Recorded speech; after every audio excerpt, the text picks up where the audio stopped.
ቅንጣት ታክል ስጋት የለም። እኛ ስጋት የለብን። አዲስ አበባ የኦሮሚያ ናት። በዚሁ አጋጣሚ ማስጠንቀቅም አደራማት የምፈልገው አዲስ አበባ ተቀምጣችሁ ጫት እየቃማችሁ በሌላችሁበት ቦታ በሶሻል ሚዲያ የምታራግቡ ሰዎች ጥንቃቄ አድርጉ። እዚህ ሆኖ ባላጣራ ጉዳይ የሚያራግብ ሰውንና እዛ የሚጋጨውን ሰው ለይተን አናይም። የምታውቀውን ያየኸውን የመንግስትም ጥፋት ከሆነ ግለጥ፣ ችግር የለውም። የማታውቀውን ያልነበርክበትን ቦታ እስላም ነው፣ ክርስቲያን ነው፣ አማራ ነው፣ ኦሮሞ ነው እያልክ የግሩፕ ጨዋታ መጫወት ግን አስፈላጊ አይደለም። በጥቅሉ ስለሚጎዳን ጥንቃቄ ብታረጉ ጥሩ ነው። አጋጣሚ ሆኖ ስለተመረጠን ማለት ነው። እና ሻዕቢያና ወያኔ ከሱዳን ጋር ተባብረው ደርግን ጥለዋል። አሁንም እንደዛ ተባብረን እንጥላለን የሚል ምኞት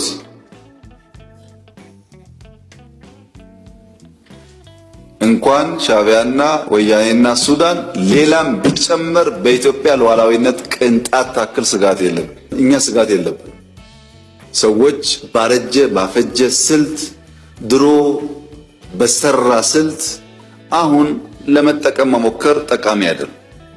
ምክንያቱም ያኔ ስልቱ የሰራው በሸበጥ ጮፈሬ የላስቲክ ጫማ መሄድ የፈለገ መቅመል የፈለገ መራብ የፈለገ ቢገባውም ባይገባውም ወስቶ የተከተለ ኃይል ነበረ።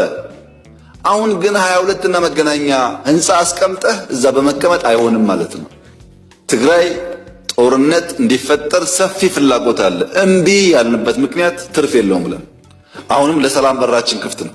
ለንግግር በራችን ክፍት ነው።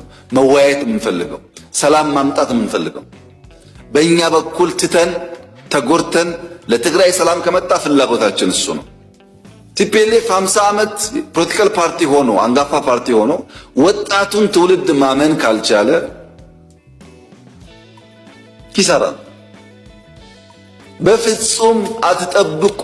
ድልና ቲፒኤልኤፍ አራምባና ቆቦ ናቸው። አርሲ ውስጥ የነበረው ችግር ምርጫውን ለማደናቀፍ ከፍተኛ ዝግጅት ተደርጎ ነበር። እዚህ አዲስ አበባ የሃይማኖት ተቋማት ውስጥ ሳይቀር ቦምቦችና ክላሾች ስንይዝ ነበር። በየቦታው አዲስ አበባ ቦምብ ይጣላል፣ ባህር ዳር ቦምብ ይጣላል፣ ጎንደር ቦምብ ይጣላል ተብሎ ሰፊ እንቅስቃሴ ነበር። ታስታውሱ ከሆነ ጎንደር ተማሪዎች ላይ ቴሌቪዥን እያዩ ቦምብ ፈንድቶ ሰው ገሏል።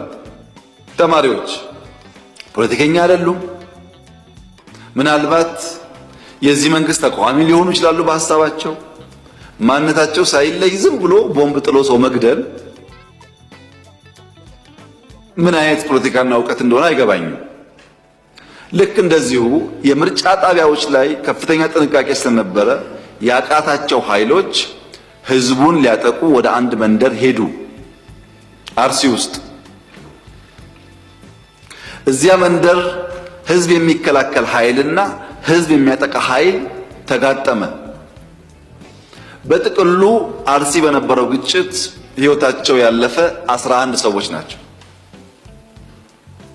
ከ11ዱ ሰዎች 8ቱ ሚሊሻና ፖሊስ ህዝባቸው እንዳይገደል ተፋልመው ህይወታቸውን ገብረው የብዙ ንጹሃን ዜጎችን ህይወት የታደጉ ናቸው።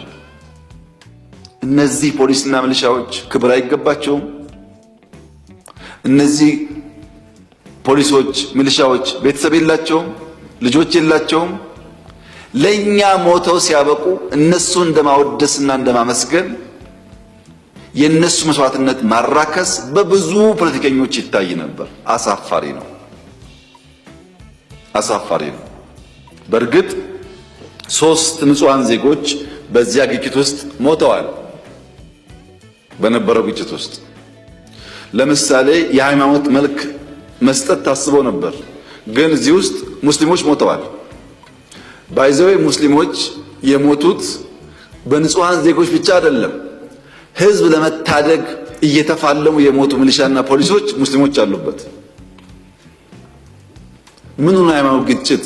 ሰው እንዳይመታ እየተዋደቀ ያለን ሰው በሃይማኖት ጥላ መውቀስ ተገቢ ነው?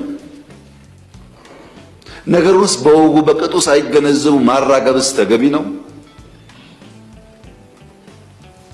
ይሄ አይጠቅመንም። ከዚህ የሚገኝ ፖለቲካል ትርፍም አያዋጣም። የሞተው ወንድማማች ነው። ከዚህኛውም ከዚያኛውም እምነት ሊሆን ይችላል። ግን ውጊያው የእምነት ሳይሆን ሽፍቶች ሰው ገለው ሰው አፈናቅለው የነበረውን ሰላማዊ ድባብ ለማጠልሸት ስራ ተሰጥቷቸው እዛ ብቻ እኮ አይደለም፣ በርካታ ቦታ ሌላውን አክሽፈነው ነው ያደረጉት ሙከራ ውጤት ነው። በዚያ ቦታ ላይ ህዝባቸውን ለመታደግ መስዋዕትነት ለከፈሉ የፖሊስና ሚሊሻ አባላት የተከበረው ምክር ቤት ክብር እንዲሰጥልኝ በትህትና እጠይቃለሁ።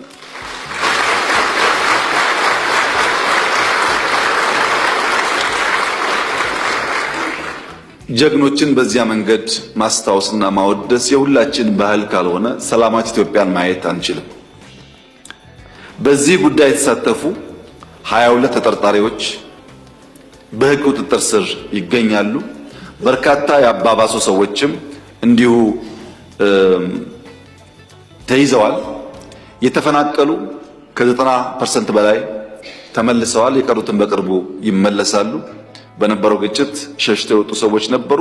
እነሱ ወደ ቦታቸው ይመለሳሉ። አዲስ አበባ የኦሮሚያ ናት የምትሉ ሰዎች አንድ ጥያቄ ልጠይቃችሁ። የአባይ ግድብ የቤንሻንጉል ጉሙዝ ክልል ብቻ ነው ቢባል ትስማማላችሁ? ትቀበሉታላችሁ? ይህን ሀሳብ አትቀበሉትም ማለት? አዎ።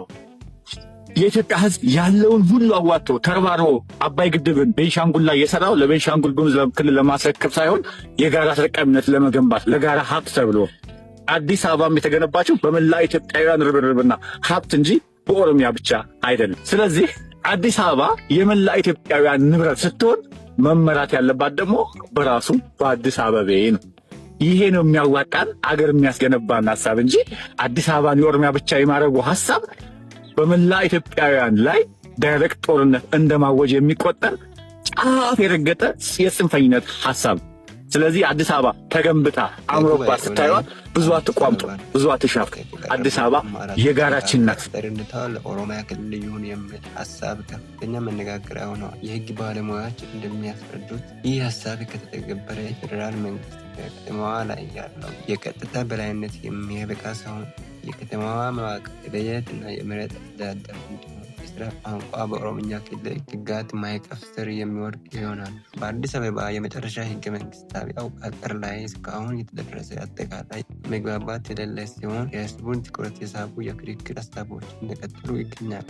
በአዲስ አበባ ወደፊት እና በሀገራዊ ምክክር ሂደቱ ላይ ከፍተኛ ውጥረት ተነሳ። በሀገራዊ ምክክር ኮሚሽን ጉባኤ ላይ በአዲስ አበባ አስተዳደራዊ እና ፖለቲካዊ መዋቅር ዙሪያ በተነሱ አጀንዳዎች ምክንያት የፖለቲካ ፓርቲዎች እና በኮሚሽኑ መካከል ያለው ውጥረት እያየለ መምጣቱ ተሰማ። የአማራ ብሔራዊ ንቅናቄ በምክክር ሂደት ላይ የአዲስ አበባ ህዝብ ውክልናና ጥቅም ተገፍቷል ሲል ጠንካራ ተቃውሞ አቅርበዋል። አሰራሩ ካልተስተካከለ ከምክክር ሂደቱ ሙሉ በሙሉ ራሱን እንደሚያገል ያስጠነቀቀ ሲሆን ሁለት የኮሚሽኑ አስተባባሪዎች በተሳታፊዎች ላይ ያልተገባ ተጽዕኖ ለማሳደር ሞክረዋል ሲል ከሰዋል። ለቀረበው ክስ ምላሽ የሰጠ ምክክር ኮሚሽኑ አሰራሩ ህግን የተከተለና አሳታፊ መሆኑን በመግለጽ ሁሉም በጉባኤው ላይ በንቃት እንዲሳተፍ ጥሪ አቅርቧል። በሌላ በኩል የጠቅላይ ሚኒስትር የማህበራዊ ጉዳዮች አማካሪ ዲያቆን ዳንኤል ክብረት ከሂደቱ የመውጣት ዝግጅት በመቃወም ከምክክሩ መውጣት አማራጭ አይሆንም ሲሉ ትችት ሰንዝረው የምክክር ጉባኤው የተሳተፈ 300 ተመካካሪዎች በጸጥታ ኃይሎች ታፍነው ተወሰዱ በሚል በማህበራዊ ሚዲያዎች የተሰራጨው መረጃ ሙሉ በሙሉ ሐሰተኛ እና መሰረተ ቢስ መሆኑን የኮሚሽኑ ቃል አቀባይ አቶ ጥበቡ ታደሰ አረጋግጠዋል።